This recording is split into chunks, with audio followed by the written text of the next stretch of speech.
கிறிஸ்துவுக்குள் பிரியமானவர்களே, தினமும் தியானம் தினமும் ஆசீர்வாதம் நிகழ்ச்சிக்கு உங்களை அன்போடு அழைக்கிறேன்.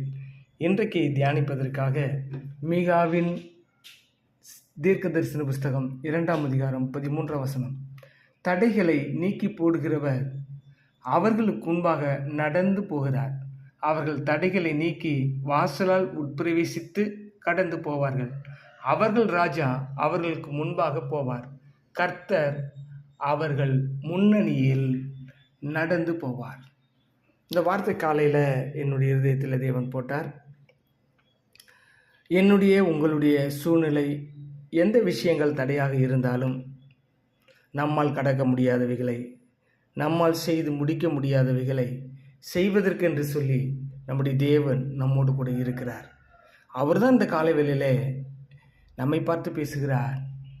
நான் உனக்கு முன்பாக போவேன், நான் வாசல் வழியை பிரவேசிப்பேன். எந்த ஷார்ட்கட்டும் எனக்கு தேவையில்லை. அது எவ்வளோ பெரிய தடையாக இருந்தாலும் அதை ஊடுருவி உடைத்து முன்னேறி செல்வேன் என்று சொல்லி ஒரு பெரிய வாக்குத்தத்தத்தை நமக்கு தந்திருக்கிறார். சில சமயத்தில் என்ன செய்வதென்றே அறியாமல் தடுமாறி குழம்பி நிற்கிற சூழ்நிலையில் கர்த்தருடைய வார்த்தை மட்டுமே நமக்கு வழியாக இருக்கிறது. ஆகவேதான் அவர் சொல்கிறார், நானே வழியும் நானே சத்தியமும் நானே ஜீவனுமாக இருக்கிறேன் என்று சொல்லியிருக்கிறார்.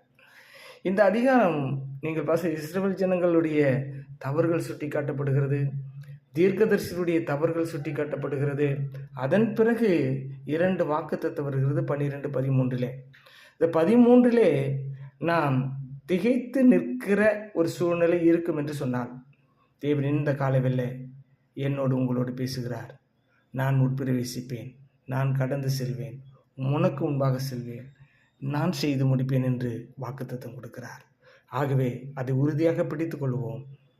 தேவன் நமக்காக யாவற்றை செய்து முடிப்பார். கண்களை மூடி ஜெபிப்போம். எங்கள் அன்பு நிறைந்த பிதாவே, இந்த காலை வேளையிலே உம்முடைய பிள்ளைகள் எந்த விதமான நெருக்கடி, பலவிதமான அழுத்தங்கள், எந்த what ever the situation maybe, எப்படி இருந்தாலும் அவைகளெல்லாம் உடைத்து அகற்றி நீர் முன்பாக சென்று கதவுகளை திறந்து இதன் வழியாக எனக்கு பின்பாக நீங்களும் வாருங்கள் என்று அழைக்கிறீர். அதற்காக ஸ்தோத்திரம். தொடர்ந்து இந்த வார்த்தைகள் ஒவ்வொருவருடைய இருதயத்திலும் தங்கி வல்லமையாக்கிறீங்க செய்யட்டும். வழியை தந்ததுக்காக நன்றி, ஆசீர்வாதத்தை கொடுத்ததுக்காக நன்றி. நாங்கள் நினைத்து பார்க்க முடியாத அளவுக்கு விடுதலையும் உயர்வும் நீர் தந்ததுக்காக நன்றி சொல்கிறோம். எங்கள் நல்ல பிதாவே, ஆமென்.